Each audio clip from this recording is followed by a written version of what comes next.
اليوم اکملت لکم دینکم واتممت علیکم نعمتی ورضیت لکم الاسلام دینا۔ کمال ہوتا ہے صفات کا پورا ہونا اور تمام ہوتا ہے اجزاء کا پورا۔ کسی چیز میں صفات مکمل ہوں تو اسے کامل کہتے ہیں، اجزاء مکمل ہوں تو تمام کہتے ہیں۔ ایک لنگڑا آدمی ہے، صفات والا ہے، اسے کامل کہہ سکتے ہیں، تمام نہیں کہہ سکتے۔ مضبوط توانا ہے، صفات سے خالی ہے، اسے تمام کہہ سکتے ہیں، کامل نہیں کہہ سکتے۔ تو قیامت تک جتنی صفات انسان کو اللہ کے دربار میں اعلیٰ درجات دلا سکتی ہیں ان کو اللہ نے اس دین میں پورا کیا، اور جتنی جزیات کی ضرورت پڑ سکتی ہے بشری زندگی میں قیامت تک اللہ نے اس کو بھی اس میں پورا کیا۔ یہ کمال اور تمام کا فرق۔ الیوم کی تقدیم ہے جس میں یہ احسان ہے کہ یہ کام آج ہو رہا ہے، آج سے پہلے کبھی نہیں ہوا۔ 9 ذو الحج، یوم الجمعہ اور یوم عرفہ۔ آج کے دن یہ جو اگلا کام ہو رہا ہے آج ہے، آج سے پہلے کبھی۔ دینکم کی تقدیم ہے لکم پر، لکم کی، لکم دینکم، لکم دینکم، لکم کی تقدیم سے ایک دوسرے احسان کی طرف اشارہ ہے کہ یہ صرف تمہارے لیے ہوا ہے، تم سے پہلے کسی کے ساتھ نہیں ہوا۔ یہ کمال بھی تمہارے لیے، اتمام بھی تمہارے لیے، اور یہ آج ہے، آج سے پہلے نہیں، صرف تمہارے لیے ہے، تم سے پہلے نہیں۔ اور علیکم کا جو لفظ ہے وہ ایک اور احسان کی طرف اشارہ ہے کہ دین اللہ نے ساری امت کے لیے عام کر دیا ہے۔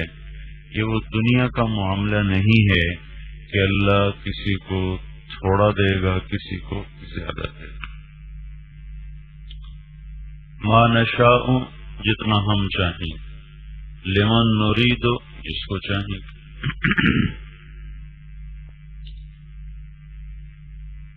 تو یہ دنیا میں بہت نظر آتا ہے، ما نشاء لمن نرید۔ ہر چاہا بھی اللہ نہیں دیتا، ہر چاہنے والے کو بھی نہیں دیتے۔ تو کیا دین بھی ایسا ہے؟ یعنی دین ایسا نہیں۔ علیکم، علیکم، علی شاہ جانے کے لیے ہوتا ہے۔ تو یہ جو تمہیں اللہ دین دے رہا ہے یہ تم سب پر برابر فیضان ہے۔ اب تم لینے والے بنو، دینے والا تیار ہے۔ تم 10 دکانیں کھول کے بیٹھ جاؤ تو ضروری نہیں 10 سے تمہیں رزق ملے۔ تم 5 ڈگریاں لے لو، ضروری نہیں اس سے تمہیں کوئی اعلیٰ درجے کی نوکری مل جائے، ضروری نہیں۔ مل بھی سکتی ہے، نہیں مل سکتی۔ علیکم، آ جاؤ گے، سارے آ جاؤ، جتنا مانگو گے اتنا دے دیا جائے گا۔ نعمت، اس کو نعمت سے تعبیر کیا۔ واتممت علیکم نعمتی، پھر اس کا نام خود تجویز کیا تو ورضیت لکم الاسلام دینا، اور اس کو سب سے اعلیٰ دین قرار دیا۔ ومن احسن دینا ممن اسلم وجهه للہ، یہ سب سے احسن، سب سے احسن۔ یہ جو کامل اکمل مکمل دین ہے یہ عبادت سے شروع ہوتا ہے اور اخلاق پر جا کر مکمل ہوتا ہے۔ 2 حدیثیں میرے ذہن میں آئی، یہ مضمون میں نے کہیں پڑھا نہیں ہے، کہیں پڑھا نہیں ہے، صرف ان 2 حدیثوں کو جوڑنے سے، اور وہ آخری جو آپ کا فرمان تھا دنیا سے جاتے ہوئے الصلاۃ وما ملکت ایمانکم، ان کو جوڑتے ہوئے، اور چند ایک اور چیزیں سامنے آئیں، ان کو سامنے رکھ کر یہ اللہ تعالیٰ کی طرف سے میرے ذہن میں آیا، غلط بھی ہو سکتا ہے ٹھیک بھی ہو سکتا ہے، کہ بنیا کا جو لفظ ہے وہ ابتدا بتاتا ہے، بنیاد، بنی الاسلام علی خمس، بنیا کا لفظ بتلاتا ہے کہ دین کی بنیاد کہاں سے شروع ہوتی، تو اس کو بنیاد کا لفظ جب کہا تو ایک گھر بنا دیا۔ شیخ نے خیمے سے تشبیہ دی ہے، خیمہ، خیمہ بھی گھر ہے۔ بنیا کا لفظ یہ بتلاتا ہے کہ دین کی بنیاد عبادات ہیں، کلمہ دل کی بندگی ہے 24 گھنٹے، نماز ہے، زکوٰۃ ہے، روزہ ہے اور حج ہے۔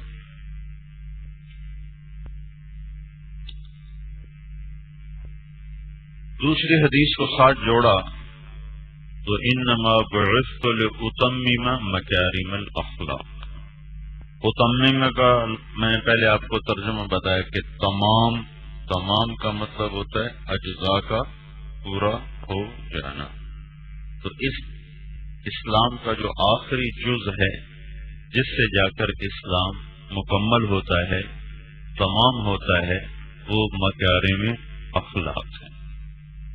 تو عبادت سے شروع ہوا اور مکارم اخلاق تک یہ پہنچا۔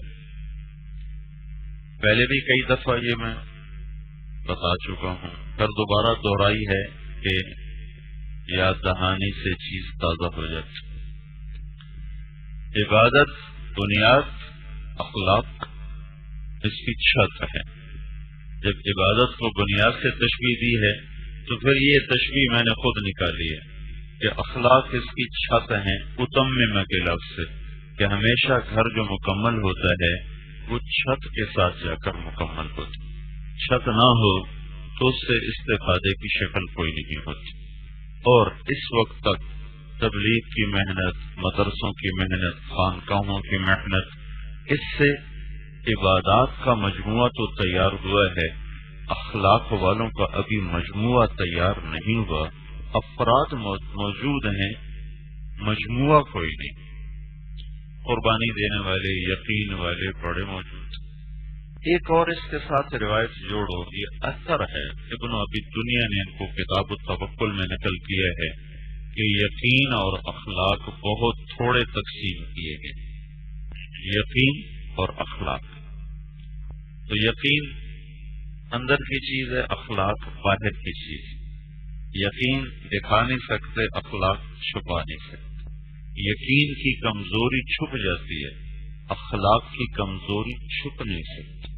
یہ دو کام دین میں مشکل ہیں، اللہ پر اعتماد اور توکل اور اچھے اخلاق، یہ دونوں بازار میں تھوڑے ہیں، اور تھوڑی چیز بازار میں اپنے آپ اس کی قیمت بڑھ جاتی ہے، زیادہ ہو گھٹ جاتی ہے، کم ہو بڑھ جاتی ہے۔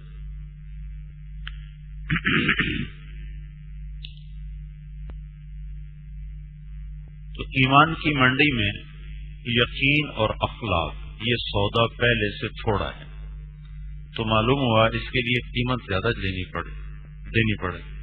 قیمت سے مراد ہے جہد، قربانی زیادہ دینی پڑے گی، تب جا کر یقین کی بنیاد بنے گی اور اخلاق کی بنیاد بنے گی۔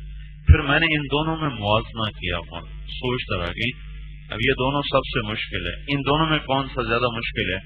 تو مجھے اخلاق یقین سے بھی زیادہ مشکل نظر آئے۔ یقین کی گھاٹیاں برداشت کرنے کے لیے انسان ذہنی طور پہ تیار ہوتا ہے، یقین کی گھاٹیاں برداشت کرنے، تنگی، ضرورتوں کا ٹوٹنا، تو اس سے پہلے میں نے اللہ کے سوا کسی سے آگے میں کسی کے آگے میں نے ہاتھ نہیں پھیلانا، وہ ذہنی طور پہ تیار ہوتا ہے۔ تو اس لیے یقین والوں کا ایک مجموعہ بنتا گیا۔ اخلاق بد اخلاقی سے جنم لیتے، اخلاق سیکھنے کی گھاٹی ہوتی ہے جب میرے ساتھ کوئی بدتمیزی کر رہا ہوتا ہے، وہ میرے اخلاق کی چیزیں ہیں، خدمت کی چیزیں ہیں۔ اور تم نے کسی کی جانی یا مالی مدد کر دی، بدتمیزی کے جواب میں چپ رہنے سے اخلاق اوپر جاتا، اس سے بغیر نہیں جا سکتا، لازمی چیز ہے، لازمی۔ اور کل بھی شاید میں نے اس موضوع پر بات کی تھی کہ جب بدتمیزی ہوتی ہے تو اپنا بھی دماغ الٹا ہو جاتا ہے اور اسے اس وقت یہ یاد نہیں رہتا کہ میرے یہ صبر کرنے کا وقت ہے۔ پہلے صوفیاء کرام جب رگڑے دیتے تھے تو وہ تیار ہوتے تھے کہ میرا شیخ میرے ساتھ یہ کر رہا ہے، یہاں تمہارا ساتھی کر رہا ہوتا ہے، ٹھیک، کوئی بازار کا آدمی کر رہا ہوتا ہے، جماعت میں جو امیر کر رہا ہوتا ہے، کوئی ساتھ اور چلنے والا کر رہا ہوتا ہے، یا محلے کا کوئی آدمی کر رہا ہوتا ہے، تو اس کی عظمت تمہارے دل میں نہیں ہوتی تو تم اس کے جواب میں پھٹ پڑتے ہو، شیخ کے رگڑے کے سامنے جھکتے ہو کہ یہ میرا شیخ ہے، میری تربیت کر رہا ہے۔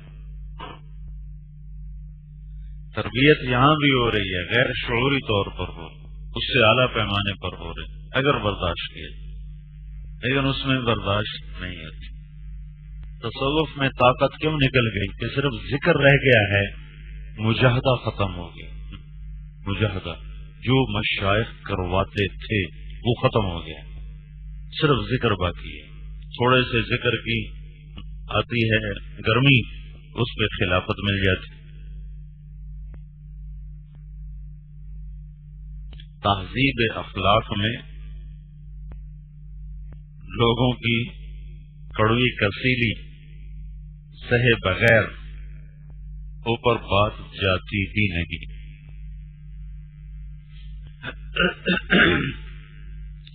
تو لہذا یقین سے زیادہ مشکل ہے اخلاق بنانا۔ پھر اگر میرا یقین کمزور ہے نا تو یہ ہر آدمی کو پتہ نہیں چل سکتا، اسے ہی پتہ چلے گا جس سے میں اپنی ضرورتیں پیش کروں گا، اب تمہیں تو نہیں پتہ چلے گا۔ اور اخلاق ایسی چیز ہے جو ہر وقت کھلتا ہے، برا ہے یا اچھا ہے، برا ہے یا اچھا ہے۔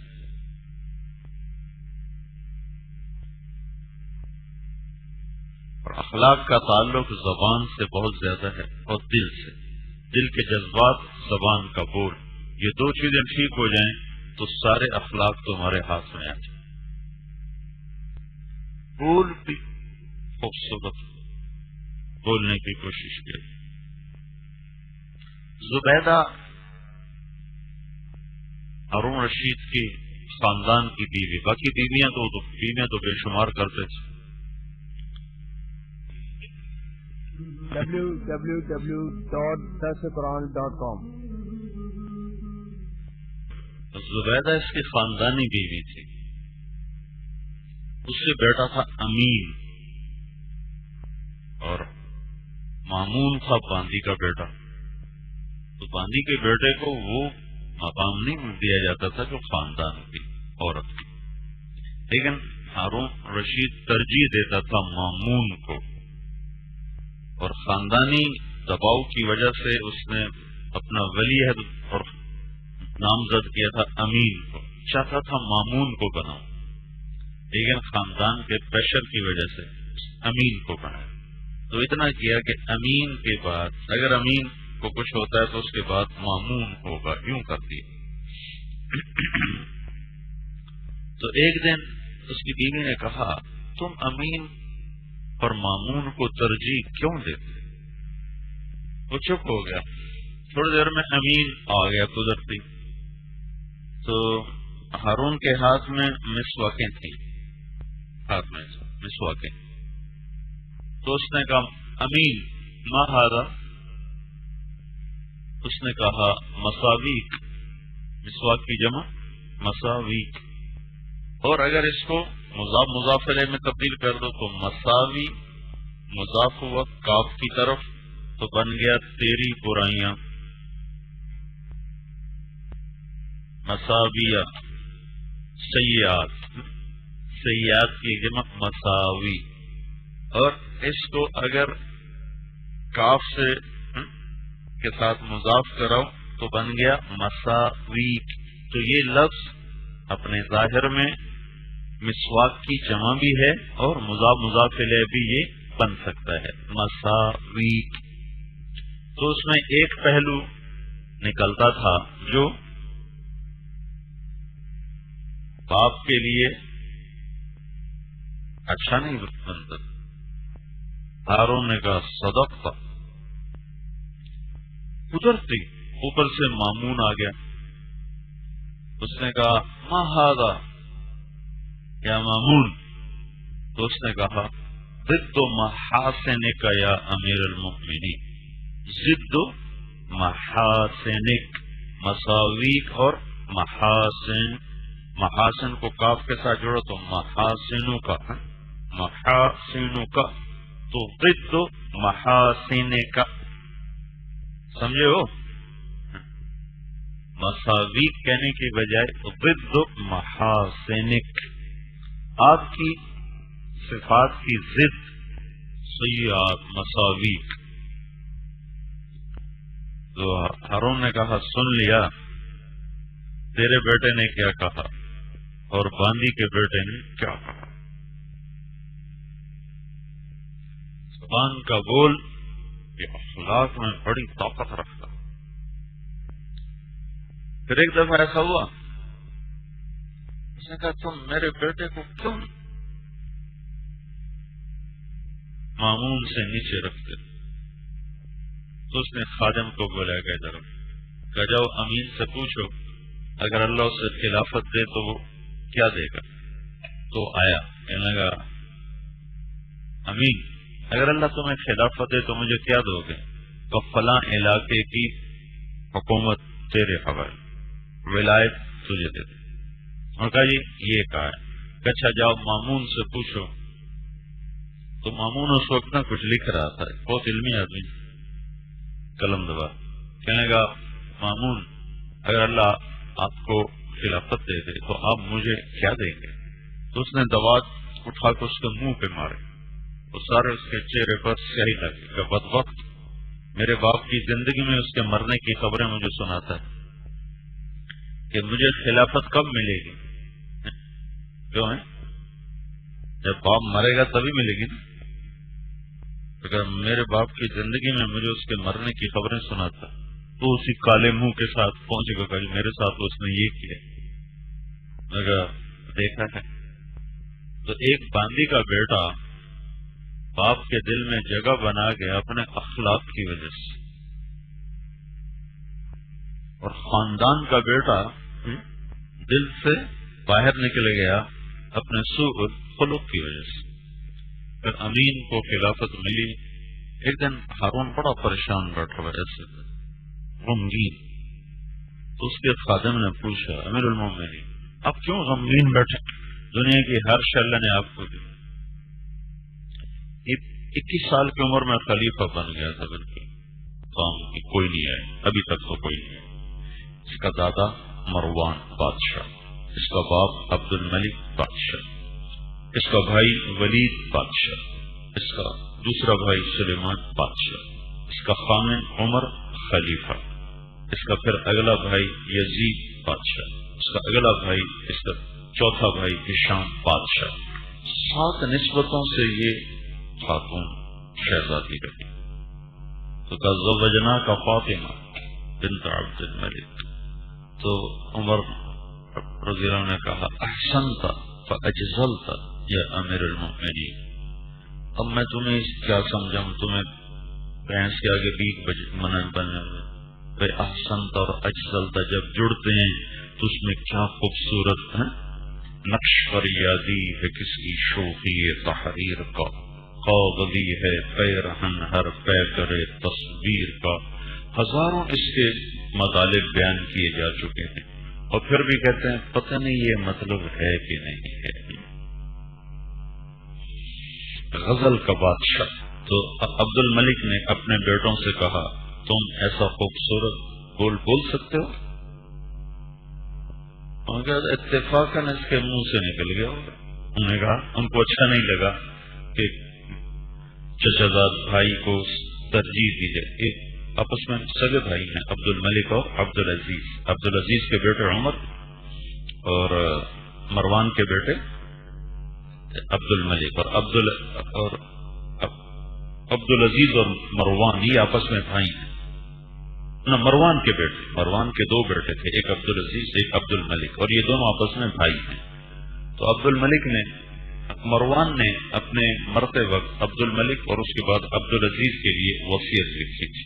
عبد الملک اچھا بھی بہت تھا، برا بھی بہت تھا. تو اس نے عبد العزیز سے کہا خلافت چھوڑ میرے بچوں کے حق میں. تو اللہ ان کو، اور عمر بن عبدالعزیز کا چونکہ رشتہ حضرت عمر سے ملتا تھا، تو مروان کی اس شاخ کو اللہ تعالیٰ نے ہر گندگی سے بچایا. میں نے کہا میں نہیں چھوڑوں گا، جیسے تجھے تمنا ہے مجھے بھی تمنا ہے. لیکن اللہ کا کرنا ایسا ہوا کہ عبد العزیز عبد الملک سے پہلے مر گئے. تو پھر عبد الملک کے راستے کھل گئے، اسے اپنے بیٹوں کے نام کر دی. تو ان کے بیٹوں کو حسد ہوا، کہنے لگے قدرتی کہہ دیا ہوگا رب رمیت من غیر رام. تو مثال سنیے نا، رب رمیت من غیر رام. کچھ دن گزرے تو عبد الملک نے پوچھا ما نفقتک یا عمر، تیرے خرچ اخراجات کی ترتیب کیا ہے عمر؟ تو انہوں نے کہا الحسنۃ بین السیئتین یا امیر المؤمنین، الحسنۃ بین السیئتین والذین اذا انفقوا لم یسرفوا، اسراف سیئہ، ولم یقتروا، بخل سیئہ، وکان بین ذلک قواما. تو اتنی خوبصورت، یعنی قرآن کی آیت کو اتنے خوبصورت انداز میں ڈھالا، الحسنۃ بین ذلک قواما، بین السیئتین لا یسرف ولا یقتر، نہ اسراف اور نہ بخل. الحسنۃ بین السیئتین یا امیر المؤمنین. تو عبد الملک نے کہا اب بھی قدرتی اس کے منہ سے نکلا ہے، اب بھی قدرتی اس کے منہ سے نکلے. تو بیچارے چپ ہو گئے. زبان کا خوبصورت بول اخلاق کا بہت بڑا حصہ ہے. تو تم ہوتے ہو سارے سریع الغضب، جلدی غصے میں آنے والے. تو تم کوشش کرتے ہو کہ بھئی کالے سانپ کا زہر ڈالوں اپنی زبان، چٹے سانپ کا نہیں، کالے سانپ کا زہر. جب سریع الغضب ہوتے ہو تو دل میں بغض بھرا، کسی کے بارے میں حسد، کسی کے بارے میں کینہ، کسی کے بارے میں بغض، کسی کے لیے دل میں غصہ، مزاج ایسا بن جاتا. تو دین بندگی سے شروع ہوتا ہے اور اخلاق پہ جا کر مکمل ہوتا ہے. اب اس کے ساتھ ایک حدیث اور جوڑیں. ایک صحابی آتا ہے، حدیث جبریل، وہ کہتا ہے مل اسلام یا رسول اللہ. تو آپ کہتے ہیں مشہور حدیث آپ نے سنی ہوگی، ان تشہد ان لا الہ الا اللہ وان محمد رسول اللہ وتقیم الصلاة وتؤتی الزکاة وتصوم رمضان وتحج البیت ان استطعت الیہ سبیلا. یہی سوال ایک شخص کسی دوسری مجلس میں کرتا ہے، مل اسلام یا رسول اللہ. تو آپ نے فرمایا اطعام الطعام و طیب الکلام. ایک ابتدا ہے اور ایک کیا ہے؟ انتہا ہے. میٹھا بول کھانا کھلانا، میٹھا بول کھانا کھلانا، اس کو کہتے ہیں اطعام الطعام. ہماری جماعت کی ذمہ داروں کی سن 93 میں لال مسجد. تو ہم اس زمانے میں کوئی اتنا تعارف نہیں تھا لوگوں کو، بڑی مشکل سے لوگ اکٹھے کرتے تھے. تو جتنے آپ لوگ بیٹھے ہیں اس سے کوئی دگنا مجمع ہوگا جو جمع ہوا پورے ہفتے کی محنت کے بعد. اس کے لیے ہم نے کھانا تیار کروایا ہوا تھا باہر، دیگیں چڑی ہوئی تھی. تو سی آئی ڈی والے، چونکہ لال مسجد حساس جگہ ہے، چاروں طرف وہ حساس علاقہ ہے، تو سی آئی ڈی والے آئے تو انہوں نے مسجد کے انتظامیہ کو خطام مؤذنوں کو بلایا کہ یہ کون سا جلسہ ہو رہا ہے، ہمیں تو اس کے بارے میں بتایا نہیں۔ انہوں نے کہا کہ جلسہ نہیں ہو رہا، یہ تبلیغی جماعت آئی ہے تو ان کا یہ جوڑ ہو رہا ہے، بیان ہو رہا ہے۔ تو کہنے کہ تبلیغی جماعت کے لیے تو اتنا مجمع کبھی نہیں اکٹھا ہوتا، تو اتنا مجمع کیسے اکٹھا ہو گیا؟ انہوں نے کہا جی یہ کوئی ذمہ داروں کی جماعت ہے، تو اس میں ایک مولوی صاحب ہیں جس کے بیان کے لیے لوگ زیادہ جمع ہو گئے، کیونکہ یہ دیگیں کیسی چڑھ رہی ہیں جلسوں میں کھانے کیسے، تو یہ دیگیں کیسی چڑھ رہی ہیں؟ کہا جی یہ بھی تبلیغی جماعت والوں نے چڑھائی ہیں۔ تبلیغی جماعت والا تو انہیں دیگیں کہاں سے چڑھا؟ کہا جی یہ خود کوئی مالدار لوگ ہیں تو یہ لوگوں کو کھانے بھی کھلاتے۔ تو اسلام کیا ہے؟ طیب الکلام اور اطعام الطعام، کھانا کھلانا، میٹھا بول بول، ابتدا انتہا۔ اب وہی حدیث جبریل مل ایمان یا رسول اللہ، تو آپ نے کہا ان تؤمن باللہ وملائکتہ وکتبہ ورسلہ وبالبعث بعد الموت۔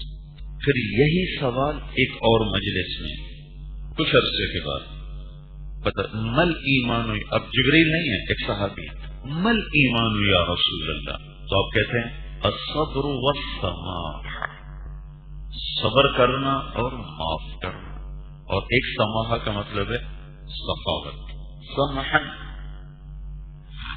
کشادگی۔ تو آپ نے کہا ایمان کیا ہے؟ صبر اور سخاوت، صبر اور درگزر، جیسے ہم کہتے ہیں نا سامحنی بھائی معاف کر، درگزر کرو بھائی، تو اس میں سے سماحت۔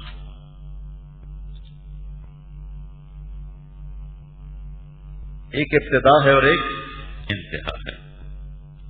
پھر وہ پوچھتا ہے ای الاسلام افضل، سب سے اعلیٰ درجے کا اسلام کیا ہے؟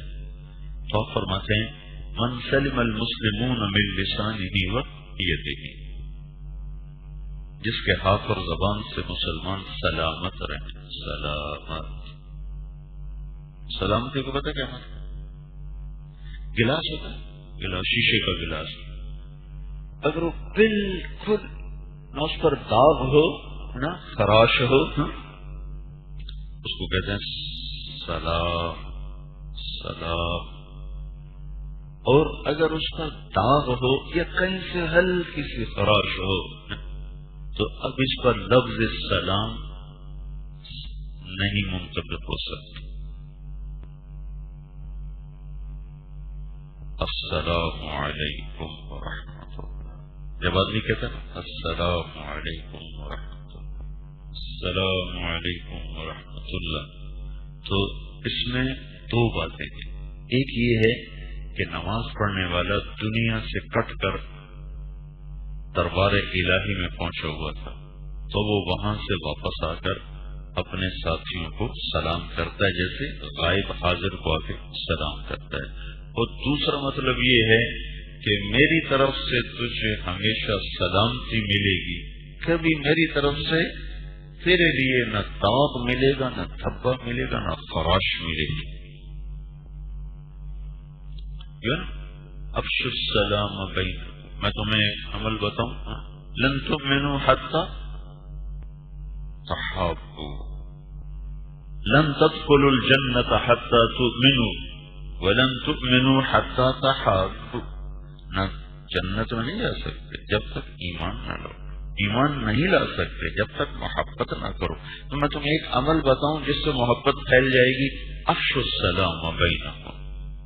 تو افشوا السلام اس وقت محبت کا ذریعہ بنے گا جب یہ مطلب تمہارے ذہن میں ہوگا کہ میں اسے کہہ رہا ہوں کہ اللہ کی بھی تجھ پر سلامتی ہو اور میری طرف سے بھی تو ہمیشہ سلامت رہے گا، خالی سلام علیکم سے نہیں ہوتا۔ اس تصور کے ساتھ جب سلام کلام ہوتا ہے تو وہ ایک حقیقت ہوتی ہے، تب جا کر محبت پیدا ہوتی ہے۔ من سلم المسلمون من لسانہ ویدہ۔ اچھا، اس کو کیا کہا آپ نے؟ سب سے اعلیٰ درجے کا اسلام، اور یہ اخلاق میں کیا ہے؟ سب سے ادنا درجے کا اخلاق۔ مولوی خالد صاحب کو نہ میرے ہاتھ سے تکلیف پہنچے نہ زبان سے، غیبت اور بدتمیزی، پیٹھ پیچھے غیبت انہیں پتہ چلے گا انہیں تکلیف ہوگی، منہ پہ بدتمیزی تو اسی وقت ہی تکلیف پہنچے گی۔ یہ اخلاق کا آخری درجہ ہے۔ کتنے نمبر والا آپ کا پاس ہوتا ہے؟ 15 نمبر والا۔ 14 پہ کیا ہوتا ہے؟ فیل۔ 15 نمبر والا فخر تو نہیں کرتا کہ میں پاس ہو گیا، تو شکر ہے یار فیل ہونے سے بچ گیا، شکر ہے یار فیل ہونے سے بچ گیا۔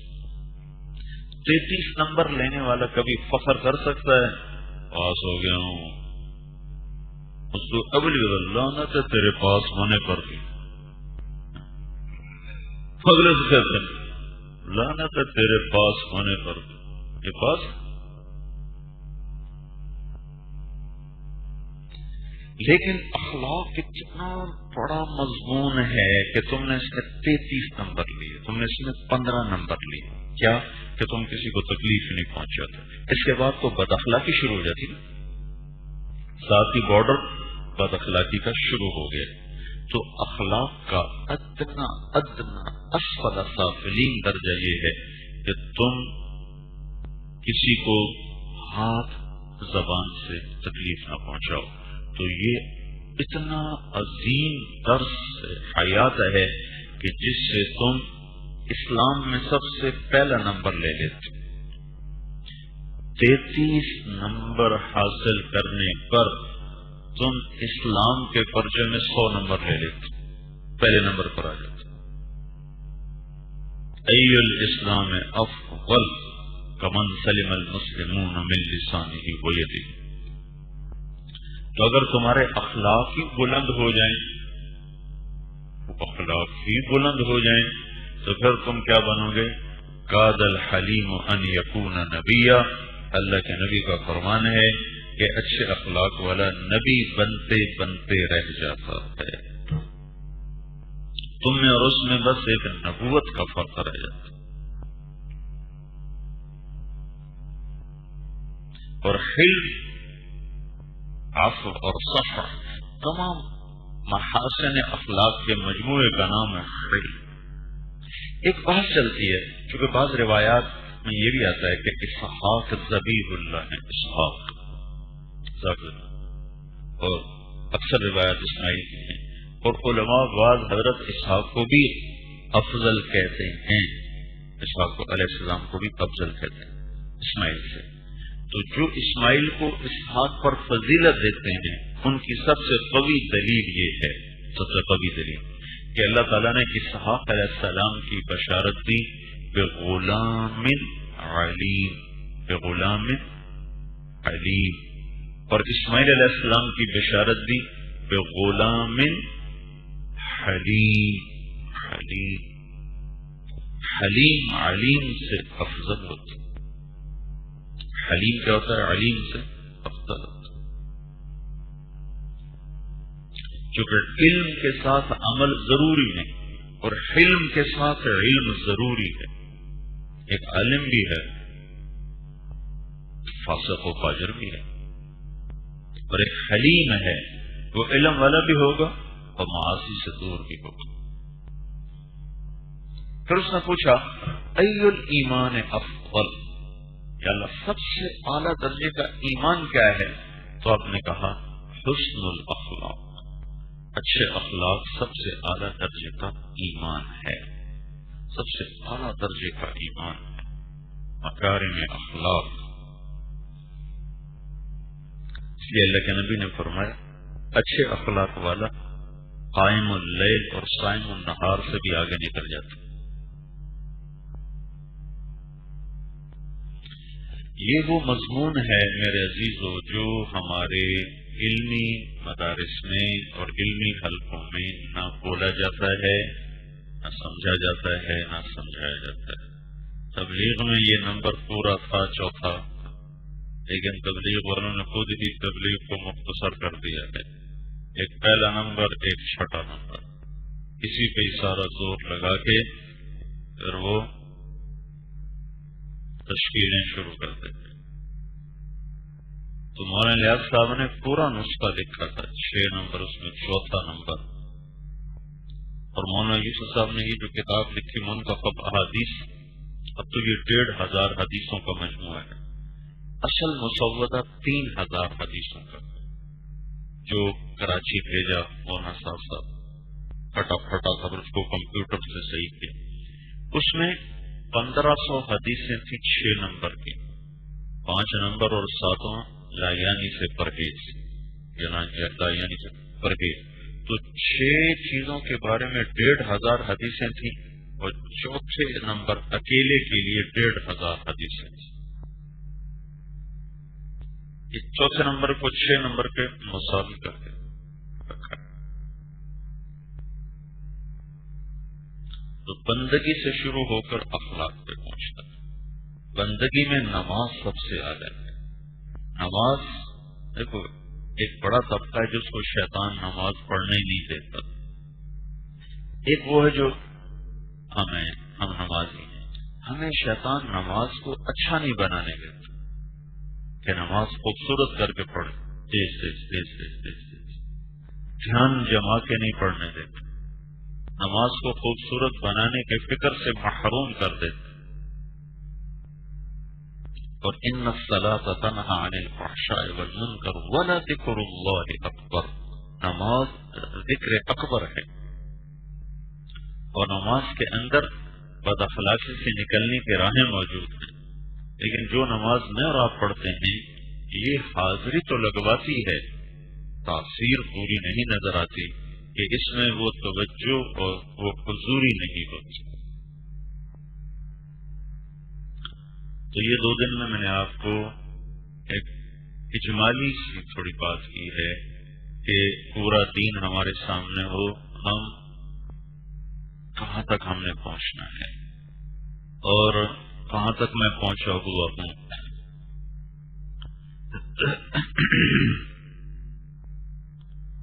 اور اس سے مجھے مرنے سے پہلے سیکھنا ہے، ٹھیک ہے.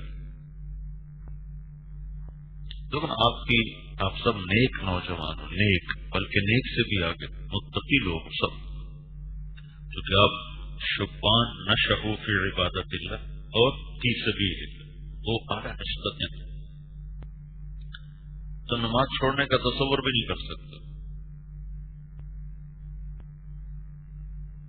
اور کبھی نیند سوتے سوتے آنکھ نہ کھلی اور نماز ضائع ہو گئی تو تمہیں سارا دن افسوس رہتا ہے، نماز ضائع ہو گئی.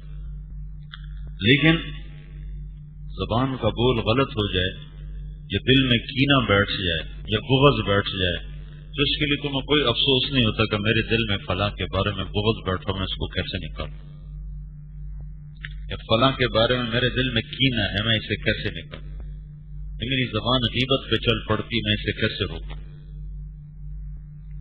تو اگر تم اس کی کمی محسوس ہی نہ کرو تو اللہ تمہیں کیسے دے تو سکتا ہے جس کو چاہے دے، لیکن یہ بہت قیمتی متاع ہے، بہت قیمتی سرمایہ ہے. اس وقت دین کے بازار میں یہ سودائی کم ہے، شروع سے ہی کم ہے، پھر اس کے خریدار بھی کوئی نہیں ہے، لہذا اس کی قیمت بہت زیادہ ہے. جو اس کو لے لے گا وہ اس کی رفتار سب سے تیز ہو جائے گی، وہ اوروں سے آگے نکل جائے. احنف بن قیس رضی اللہ عنہ فرمایا کرتے تھے کہ ہم عاصم رضی اللہ عنہ سے اخلاق سیکھنے جاتے تھے، جیسے لوگ علم سیکھنے جاتے ہیں، ہم علم سیکھنے جاتے ہیں. انہوں نے کہا جی ان کو کوئی قصہ تو سنائے. کہنے وہ اپنی مجلس میں یوں بیٹھے ہوئے تھے، یہ کپڑے کی کوٹ لگا تھے، تو مجلس میں گفتگو ہو رہی تھی. یہ احنف خود 2 آدمیوں کا علم مشہور ہوا ہے، ایک حضرت معاویہ رضی اللہ عنہ، ایک احنف بن قیس رضی اللہ عنہ. کب وہ یوں بیٹھے ہوئے تھے تو ایک دم لوگ جن کے بیٹے کی لاش لے کر آئے اور ساتھ قاتل کو بھی لے کر آئے کہ یہ قاتل ہے، یہ آپ کا صاحبزادہ مقتول ہے، اور قتل کرنے والا چچا زاد چچا بھائی نے بھائی کو قتل کر دیا. تو بس جیسے بیٹھے تھے نا اس میں اتنا بھی نہیں ہوا اور یوں بھی نہیں ہوا. جیسے بیٹھے تھے نا ویسے ہی بیٹھے بیٹھے کا اوہو اس کی ماں کو بہت افسوس ہو. اچھا بھائی قتل کرنے والا بھی اپنا ہی بیٹا ہے ہم معاف کرتے ہیں. البتہ اس کی ماں کی تسلی کے لیے میں اپنی طرف سے 100 اونٹ کی دیت اس کی ماں کو دیتا ہوں. تو کیوں بھی نہیں کہا تجہیز و تکفین کا انتظام کیا جائے. کہ ہم سیکھتے تھے. ایک شخص نے کہا 1 سنائے گا تو 10 سنے گا. کہنے لگے تو 100 سنا تو 1 بھی نہیں مجھ سے سنے گا. ایک دفعہ آ رہے تھے تو ایک آدمی نے ان کو نا برا بھلا کہنا شروع کیا. تو چلتے چلتے یہ بصرہ میں رہتے تھے. بصرہ قریب آ گیا تو کھڑے ہو کہنے لگے ابھی اگر تیرے پاس کوئی اور گالیوں کا اسٹاک ہے نا تو ادھر ہی فارغ ہو جا. آگے گیا نا میری قوم کے کسی آدمی نے سن لیا تو تیری بہت پٹائی کرے. ایک لفظ کا جواب.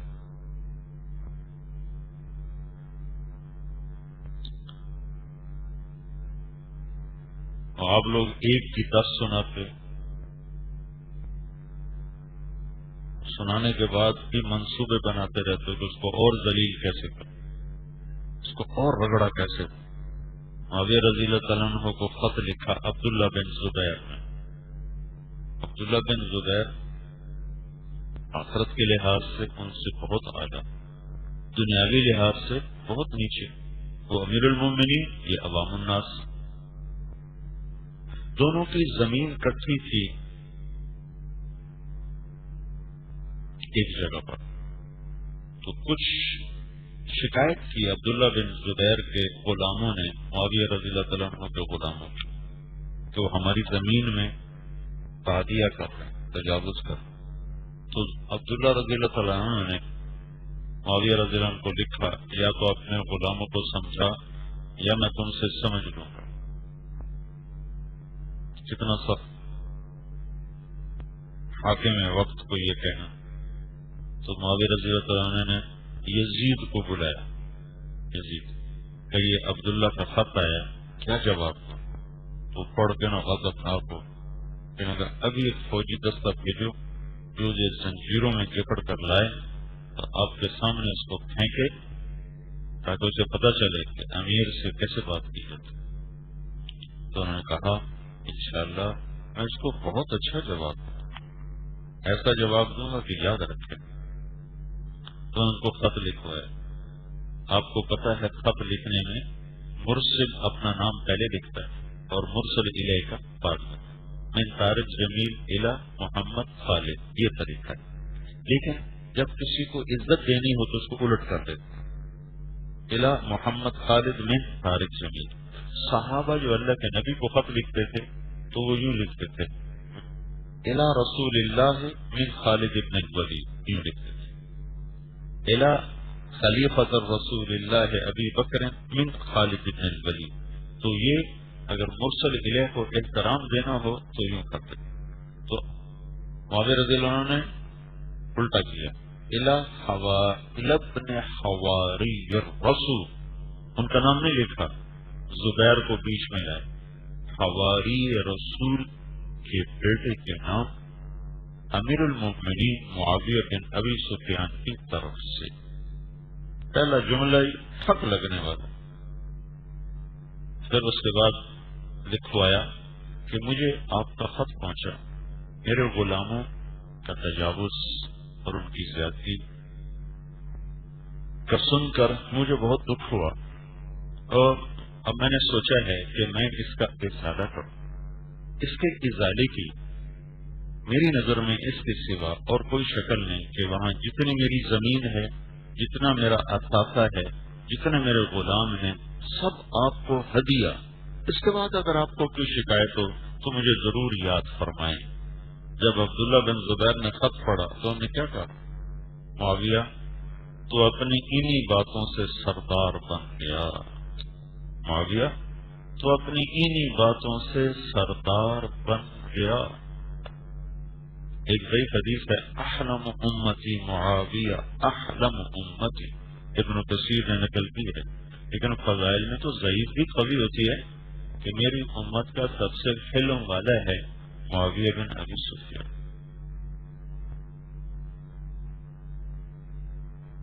دشمنوں کو دوست بنائے، جانی دشمنوں کو دوست بنائے. تلوار استعمال کرنے کی بجائے اخلاق کا اصول استعمال کیا.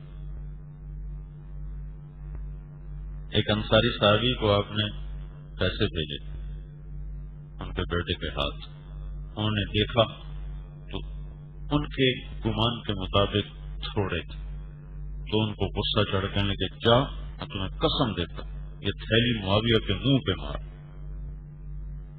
تو اب وہ واپس آ کے نا سامنے کھڑا ہو کے کانپ رہا. تو معاویہ رضی اللہ عنہ نے پوچھا کیا ہوا؟ جب میں چاہتا ہوں ادھر آپ امیر المومنین، ادھر میرا باپ، اور اس نے قسم کھائی ہے. تو کیا؟ تو اس نے کہا ہے کہ معاویہ کے منہ پہ جا کے مار رہا ہوں. اسے کہنا کہ تو نے کتنے تھوڑے میرے پاس بھیجے؟ تو معاویہ رضی اللہ عنہ نے ہاتھ منہ پہ رکھ لیا، کہ مجھے مار، اور آہستہ مارنا میں بوڑھا ہو چکا ہوں اور اپنے باپ کی قسم پوری کر، اپنے باپ کی قسم پوری کر لی، ذرا آہستہ مارنا میں بوڑھا ہو چکا ہوں. امیر المومنین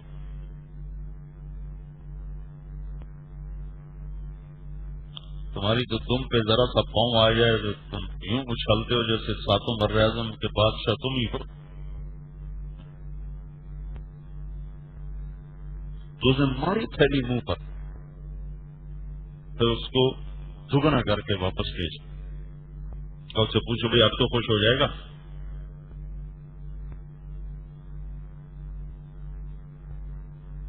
امام ابو حنیفہ کی مجلس لگی ہوئی، ایک شخص خارجی کہنے لگا ابو حنیفہ تیری ماں سے شادی کرنا چاہتا ہوں.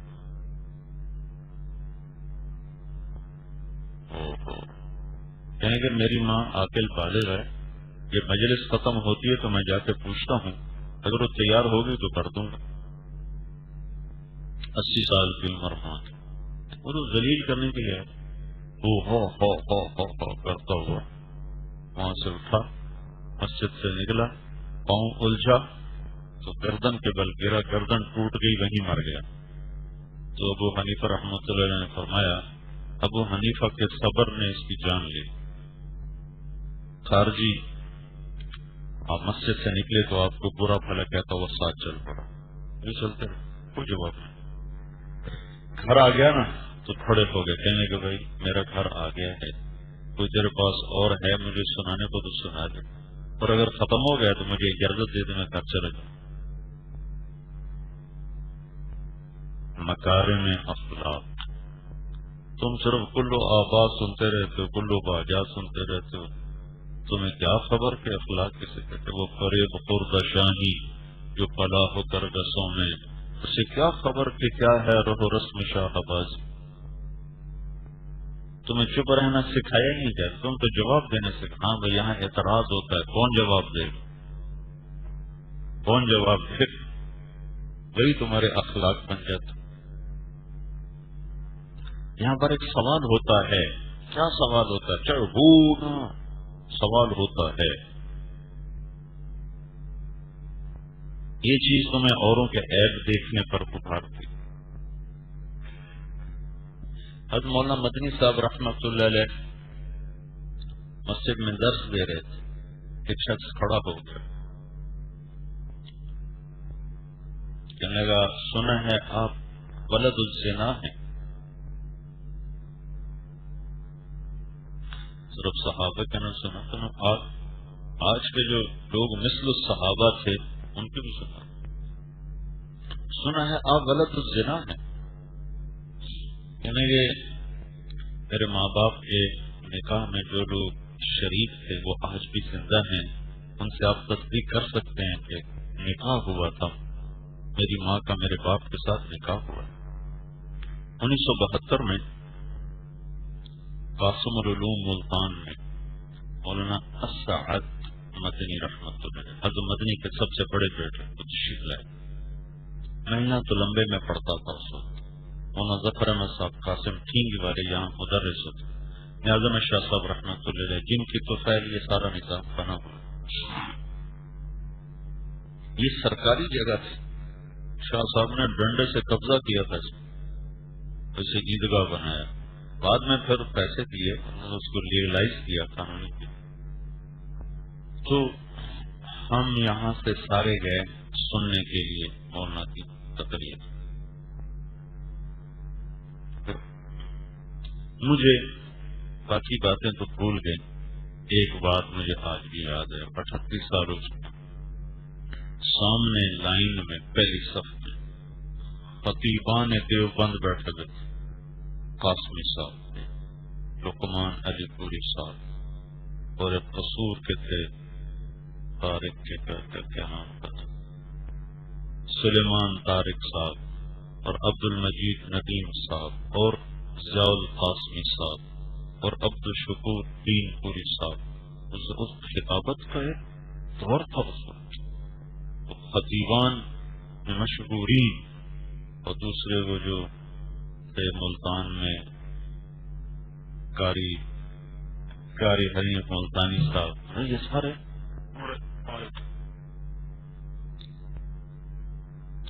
تو مولانا اسد مدنی نے کہا دیوبندیت کو جتنا تم خطیبوں نے نقصان پہنچایا ہے اتنا غیروں نے نہیں پہنچایا. تم بھی گالی کا جواب گالی سے دیتے، اہل باطل بھی گالی کے جواب میں گالی دیں اور تم بھی گالی کے جواب میں گالی دو تو حق کی پہچان کیسے ہو؟ پھر اس پر ایک واقعہ سنا ہے اپنے والد صاحب. والد صاحب رحمۃ اللہ علیہ ایک جگہ گئے تو رات کو پہنچے تھے تو پوچھا مسجد کدھر؟ تو انہوں نے کہا جی یہ اپنی مسجد ہے قریب، اور ایک وہ دوسری مسجد ہے بریلویوں کی. تو مولانا مدنی صاحب رحمۃ اللہ علیہ زندگی بھر تہجد قضا نہیں ہوئی، ایک رات تہجد نہیں پڑی زندگی میں، ایک رات ایسی ہے تہجد نہیں پڑی زندگی بھر. اس شخص کی ممکن ہے مرض الموت میں رہ گئی ہو، ورنہ سفر حضر ہر حال میں قائم اللیل انسان تھا، ایک رات نہیں پڑی. ایک جگہ مہمان تھے، جب رات کو تہجد کے لیے اٹھے تو دروازے میں ایک آدمی کی چارپائی تھی. تو سوچتے رہے اب دائیں بائیں سے نکلوں تو راستہ پڑے، اس کے اوپر سے نکلوں تو ممکن ہے اٹھ جائے، اور نیچے سے نکلوں تو ممکن ہے یہ اٹھ جائے، اس کی نیند خراب نہ ہو، اس کی وجہ سے تہجد چھوڑ دیا. تو تمہارا جیسا تو اٹھ بھائی تہجد پڑھنی ہے، تہجد اٹھو. صبح کی نماز میں دیکھا کہ حضرت اپنی مسجد میں نہیں ہے، تو سب کو تشویش ہوئی کہاں چلے. تو انہوں نے کہہ دیا دوسری مسجد میں چلے. نماز پڑھنے کے بعد امام صاحب کے پاس پہنچے، السلام علیکم، میرا نام حسین احمد، میں دیوبند سے آیا ہوں، مجھے پتہ چلا ہے آپ کو میرے بارے میں کچھ اشکالات ہیں، تو میں خود حاضر ہو گیا ہوں تاکہ بالمشافہ بات ہو تو بہت سی چیزیں غلط فہمیاں دور ہو جاتی ہیں. تو وہ وہیں اس نے رونا شروع کر دیا. کوئی سوال جواب نہیں، آپ حق پر ہیں، آپ حق پر. تو پھر وہ امام صاحب خود ساتھ آئے وہاں جہاں حضرت کا قیام تھا. یہ مولانا اسد مدنی یہ باتیں مجھے نقش ہے آج. اب جواب دینا اپنا دفاع سمجھا جاتا ہے کہ ہم دفاع کر رہے ہیں. چلو دفاع کی حد تک تو ٹھیک ہے، لیکن دفاع میں گالی گلوچ، گالی کا جواب گالی، یہ بھی کوئی طریقہ ہے؟ گالی کے جواب میں گالی دینا وہ کہنا کہ ہماری اصل میں مجبوری، ہمیں یہ بھی کرنا پڑتا ہے. لیکن یہ مجبوری نہیں ہے، یہ غلط ہی ہوتا ہے، غلط ہی ہوتا ہے۔ لا تستوي الحسنة ولا السيئة ادفع بالتي هي احسن۔ ایک اجمالی سا خاکہ میں نے آپ کو دیا ہے کہ دین عبادت سے شروع ہوتا ہے اور اچھے اخلاق پہ جا کر یہ مکمل ہوتا ہے، اور اچھے اخلاق اسلام کا آخری سبق ہے، اور یہ ایک لمبا چوڑا وسیع مضمون ہے۔ جو جہد کرتا رہے گا اللہ اسے یہ دولت عطا فرمائے گا۔ دیکھو، اچھے اخلاق تمہارا ہر عیب چھپا دیں گے، اور برے اخلاق تمہاری ہر صفت کو چھپا دیں گے۔ بعض لوگ بڑے اعلیٰ صفات کے ہوتے ہیں لیکن زبان کے بہت گندے ہوتے ہیں، تو ان کی ساری صفات اس زبان کے گندے بول کی وجہ سے کسی کو نظر ہی نہیں آتا۔ اور بعض لوگ بڑے نیچے درجے کے ہوتے ہیں لیکن ان کی زبان کا بول بڑا میٹھا ہوتا ہے، تو ان کے سارے عیب چھپ جاتے ہیں۔ تو حسن اخلاق ہر عیب چھپا دیتا ہے اور برے اخلاق ہر صفت کو چھپا دیتا ہے۔ تو یہ سبق میرے عزیزوں نہ سیکھا جا رہا ہے نہ سکھایا جا رہا۔ رات کو پرسوں آئے تھے نا بینکوں والے، تو میں نے ان سے یہ کہا تھا کہ معاشرے میں جو ایک بے چینی پھیلتی ہے اس کی بڑی وجہ معیشت نہیں ہے، اس کی بڑی وجہ بد اخلاقی ہے۔ مال کی مساوی تقسیم ناممکن ہے، اللہ تعالیٰ نے خود کہا ہے کسی کو پیسہ دوں گا کسی کو نہیں، کسی کو زیادہ دوں گا کسی کو تھوڑا دوں گا کسی کو کچھ نہیں دوں گا، خود اللہ نے کہا یبسط الرزق لمن یشاء و کیا ہے ویقدر نحن قسمنا بینہم معیشتہم۔ تو مال میں برابر کی تقسیم ہو ہی نہیں سکتی، یہ اللہ کا قانون ہے، کسی کو دے گا کسی کو تھوڑا زیادہ بہت زیادہ بالکل کچھ نہیں، اسی سے نظام کائنات میں چلنا ہے۔ ہاں، جب اخلاق بگڑ جاتے ہیں تو معاشرہ عدم توازن کا شکار ہو جاتا ہے۔ جب اخلاق بگڑتے ہیں، زبان کا بول جب غلط ہو جاتا ہے، عزت اور احترام جب اٹھ جاتا ہے، مہر و وفا الفت و محبت جب اٹھ جاتی ہے، اور غیبت اور چغلی اور شکایت اور ٹانگیں کھینچنا اور ایک دوسرے کو ذلیل کرنا، جب یہ ماحول میں چیزیں پیدا ہوتی ہیں تو پھر وہ معاشرہ مالداروں کا ہو غریبوں کا ہو، وہ معاشرہ ٹوٹ جاتا ہے، تباہ ہو جاتا ہے۔ تو میں تمہیں دروس الحیات سنا رہا ہوں، میری زندگی اکثر سفروں میں گزری اور تقریباً ساری دنیا پھری، گھاٹ گھاٹ کا پانی پیا، دیش دیش کی دنیا دیکھی۔ تجربات کا اور مشاہدات کا ایک مجموعہ میرے پاس ہے، وہ علم نہیں ہے، کتابیں تو مجھے بھول چکی اور پڑھا مجھ سے جاتا نہیں۔ میں اب بھی بہت سر درد ہے مجھے، صبح مجھے سر درد کا بہت شدید اٹیک ہوا، جب یہ ہوتا ہے تو پھر دوائی بھی کام نہیں دیتی۔ رات بہت بے آرامی رہی، وہ جنریٹر ہمارا خراب ہو گیا، کبھی اندر کبھی باہر کبھی اندر، تو صبح اٹھتے میرے سر میں بہت درد تھا، میں 3 گولیاں کھائی ہیں، ٹھیک نہیں ہو رہا، تو پھر میرا ارادہ تھا میں نہ آؤں، تو میں نے سوچا دن تھوڑے رہ گئے، تمتع من شمیم عرار نجد فما بعد العشیۃ من عرار، تو ناغہ نہ کروں تو اچھا ہے، تو بہت جبر کے ساتھ آیا، جبر کے ساتھ، جسم میرا ٹوٹ جاتا ہے جب سر درد ہوتا ہے. 40 سال ہو گیا بھگتتے ہوئے اس میں. تو جب میرا درد نہیں بھی ہوتا ہے تو مجھ سے پڑھا نہیں جاتا، میں مطالعہ نہیں کر سکتا. جو پہلے کسی زمانے میں دیکھ دکھا لیا تھا وہ بھی دماغ کے اندر کچھ رہ گیا، کچھ چلا گیا. لیکن ایک سفری زندگی سے کچھ چیزیں میرے سامنے آئی ہیں، مشاہدات، تجربات.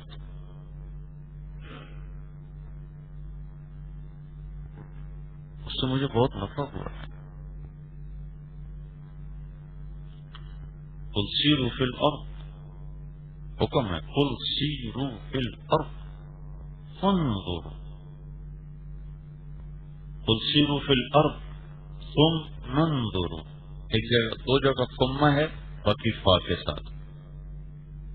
فانظروا کا مطلب ہے کہ سفر ہی عبرت کی نگاہ کے لیے کرو، اور ثم انظروا کا مطلب ہے کاروبار کے لیے بھی جاؤ تو اس سے بھی وقت نکال کے نگاہ عبرت سے دیکھو کائنات.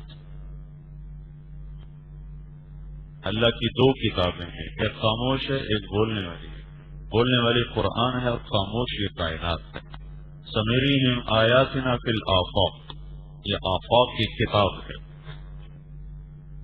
اس کتاب کا علم سفر سے آتا ہے، اور قرآن کی کتاب کا علم آپ کی چار دیواریوں میں اللہ تعالیٰ نے اپنے فضل سے رکھا ہوا ہے.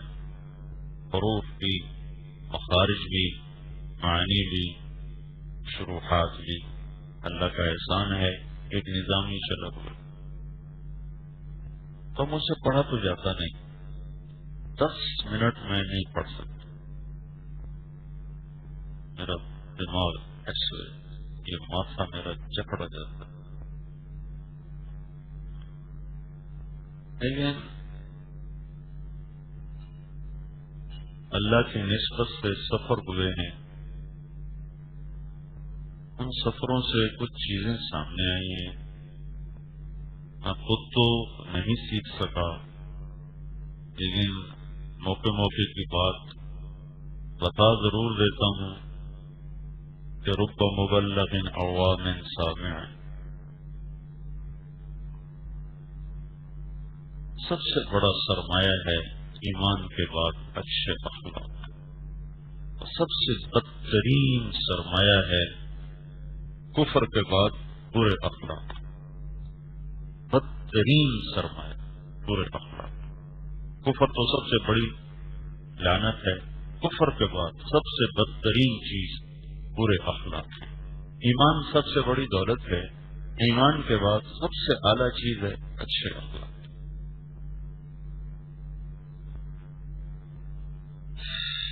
تو اب اس کے ایک تو میں آپ کو اجمالی اخلاق، ابھی اخلاق ایک صفات کیا ہے وہ میں نے ابھی اس کو نہیں چھوڑا، کل سے انشاءاللہ اس کو شروع کریں گے. یہ صفت بھی اخلاق ہے، یہ بھی اخلاق ہے، یہ بھی اخلاق ہے. تو بڑا وسیع مضمون ہے اس دنوں میں جتنا آگے. لیکن میں ان 2 دن میں تمہارے سامنے یہ چیز لانا چاہتا ہوں کہ انسان کی تکمیل اس کے اخلاق کے ساتھ ہے، عبادت کے ساتھ نہیں. عبادت اس کی بنیاد ہے، اخلاق اس کی تکمیل ہے. حضرت عمر کا فرمان ہے، لوگوں کسی کو تہجد میں روتا دیکھ کے یہ دھوکہ نہ لگ جائے کہ بہت بڑا آدمی ہے. تو عمر نے فرمایا میں تمہیں بتاؤں، کامل انسان وہ ہے جو امانت میں خیانت نہ کرے اور کسی کو تکلیف نہ پہنچائے. کامل انسان. ان الرجل من ادى الامانة اذا اؤتمن ومن سلم المسلمون من لسانه ويده. دین کیا ہے؟ اس میں تواضع بہت اعلیٰ ہے، اس میں درگزر بہت اعلیٰ ہے، اس کی نماز بہت اعلیٰ ہے، اس کا سینہ بڑا وسیع ہے، اس کا ہاتھ بڑا کشادہ ہے، یہ سخی ہے بہت زیادہ، یہ ہر حال میں مسکرانے والا ہے. یہ صفات ہے.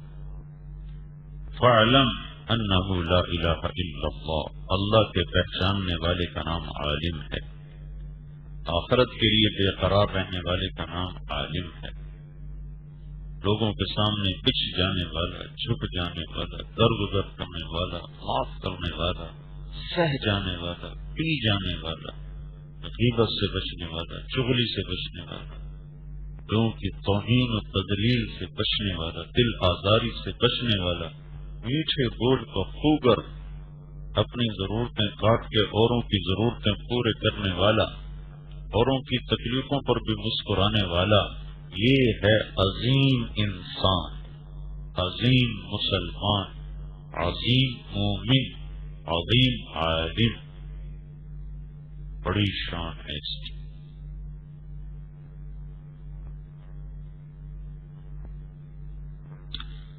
آپ کو حدیث تو معلوم ہے، یاد دہانی کے لیے اللہ کے نبی نے کہا مسجد میں بیٹھے ہوئے کہ ایک جنتی آ رہا ہے، یاد ہے نا؟ سنیے کون آیا؟ ایک انصاری، ان کا نام بھی نہیں ہے، میں تو بہت ڈھونڈا، مجھے نام بھی نہیں ملا، اتنے غیر معلوم، نام بھی کہیں نہیں، ایک انصاری یعنی ایک مدینے کے صحابہ، ہاتھ میں جوتا، داڑھی سے وضو کا پانی کا پکڑا۔ اگلا دن گزرا، اسی وقت مسجد میں آپ نے کہا ایک جنتی آ رہا ہے، وہی آدمی اسی صورت۔ اگلا دن گزرا، آپ نے کہا ایک جنتی آ رہا ہے، وہی آدمی اسی شکایت۔ اس مجلس میں ایک صحابی ہیں جو میری معلومات کے مطابق صحابہ میں سب سے بڑے عبادت گزار، ان سے زیادہ عبادت گزار کوئی صحابی نہیں تھا، یہ دعویٰ نہیں ہے، میری اپنی معلومات کے مطابق دعویٰ ہے کہ جتنا کچھ میں نے پڑھا ہے اس میں مجھے ان سے بڑا عبادت گزار کوئی نہیں ملا۔ کون ہے؟ عبداللہ بن عمر، پوری رات تہجد پڑھتے تھے اور روزانہ روزہ رکھتے تھے، سال میں 2 روزے کی چھوڑتے، عید کے 2 روزے وہ نہیں رکھے سارا سال، اور ساری رات تہجد۔ شادی کے لیے شادی ہوئی، شادی کی رات شب زفاف بیوی کے کمرے میں داخل ہوئے، مصلی پر اللہ اکبر، گھنٹہ 2 گھنٹے 3 گھنٹے 4 گھنٹے گزر گئے، ان کی بیوی نے دیکھا یہ اچھی شادی ہو رہی ہے، تو اس نے بھی مصلی بچھایا اور اس کے پیچھے کھڑے ہو کر اس نے بھی نفل شروع کر دی۔ اگلے دن والد نے پوچھا عمر بن عاص رضی اللہ تعالیٰ عنہ، بیٹا رات کیسے گزری؟ کہا الحمدللہ نفلوں میں گزری، تو تیرا ستیہ ناس ہو، تو میں نے تیری شادی نفلوں واسطے کی تھی، تم جا کے اللہ کے نبی کو شکایت لگائی کہ اس کا حال دیکھیں، میں نے اس کی شادی کی، ساری رات نفلوں میں گزرا۔ یہ ایسے عبادت کا شوق رکھنے والے تھے، ان کو یہ خیال آیا کہ یہ مجھ سے بھی زیادہ عبادت کرتا ہے، کیسے ہو سکتی ہے؟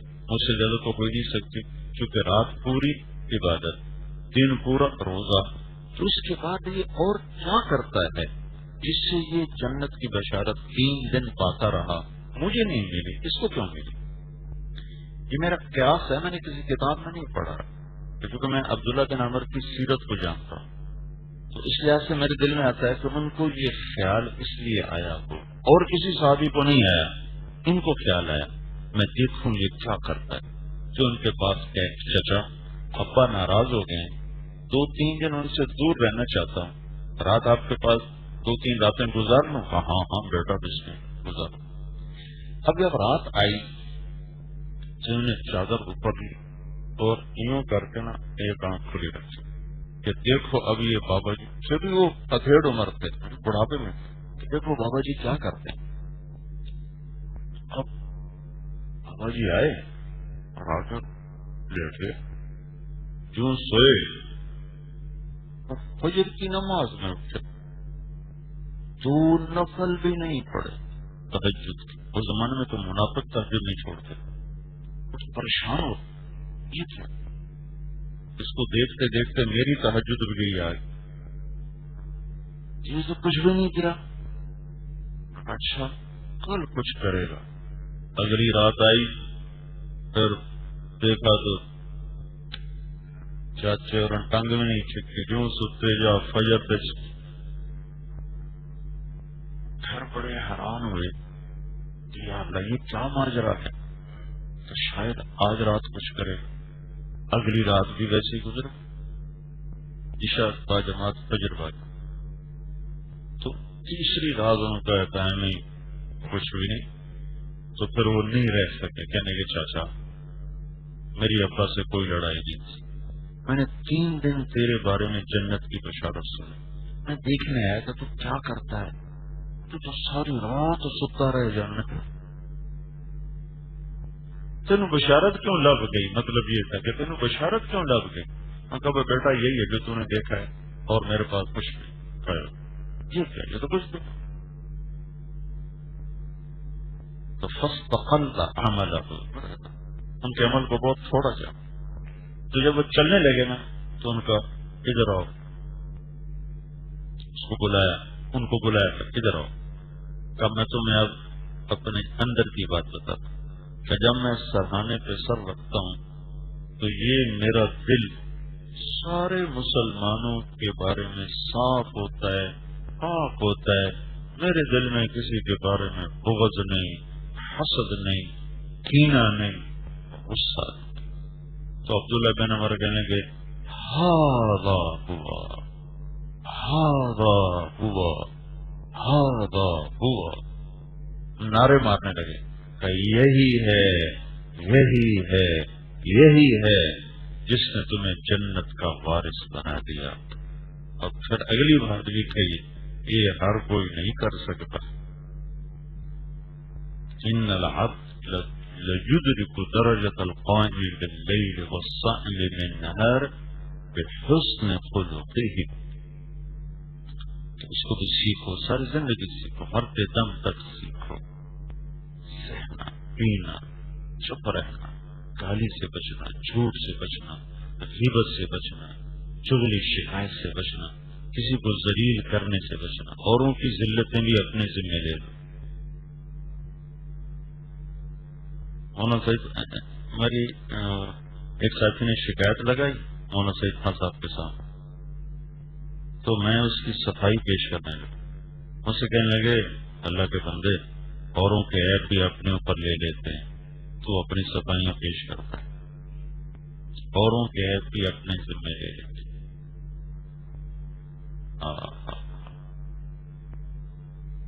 عجب آدمی سعید احمد خان، عجب آدمی،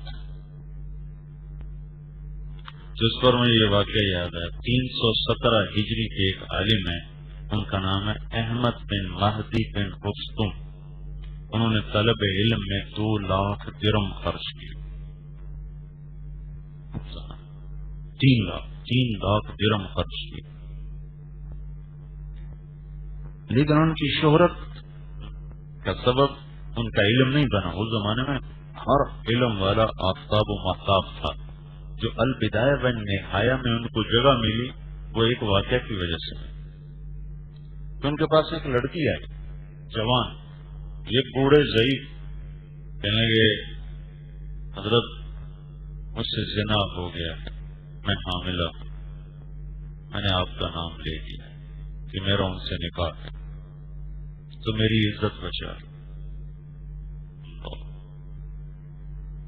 ان کا بیٹی جا گھر بیٹھ جا عزت کے ساتھ، تیرے اوپر کوئی حرف نہیں آئے گا۔ تو اعلان کر دیا کہ ہم نے فلاں لڑکی سے نکاح کیا ہوا۔ تو اس اعلان پر جو لان تان شروع ہوئی، بیٹی سے شادی کر لی، بیٹی کو گھر بٹھا لیا، بڑھاپے میں شادی یاد آئی، عشق معشوقی لگتا ہے شروع سے ہوگی، اس قسم کی بات چپ، کوئی اپنی عزت کو داؤ پہ لگاتا ہے؟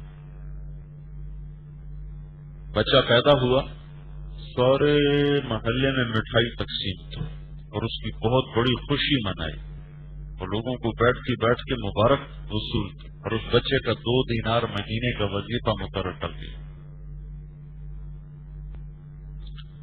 2 دینار یوں سمجھو کوئی 1 تولہ سونا، تقریباً 1 تولہ سونا 30,000 روپے بنتا ہے۔ 2 دینار میں ایک خاندان پوری زندگی گزار لیتا تھا، صرف اس بچے کا 2 دینار۔ مالدار تھے یہ، بڑے آدمی تھے۔ وہ بچہ فوت ہو گیا 2 سال کا۔ اچھا، جب وہ بچہ پیدا ہو گیا تو اس کے بعد اس خیال سے کہ کہیں روح یہ نہ کہیں یہ کیسی شادی ہے کہ بزرگ صاحب اس کے گھر تو جاتے نہیں تو کہیں راز فاش نہ ہو جائے، انہوں نے اعلان کیا ہم نے طلاق دے دی، ہماری طلاق ہو گئی۔ لیکن بچے کی کفالت ایسے کی جیسے باپ ہو۔ بچہ 2 سال بعد مر گیا تو اس کے لیے آنسو بھی بہائے، غم کا اظہار کیا، لوگوں کی تعزیت بھی قبول کی، بیٹھے 3 دن بچے کی تعزیت کی۔ اس بچی کو ایسے چھپایا کہ اپنے جسم کو داغ داغ کر دیا اور اس کو ایسے صاف پاک کر دیا۔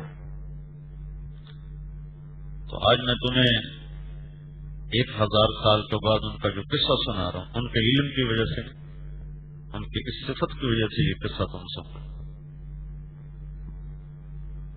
تو وہ بچی بھی کو بڑی خوددار غیرت والی ہے۔ تو بچہ فوت ہو گیا تو آئی ان کے پاس کہ آپ نے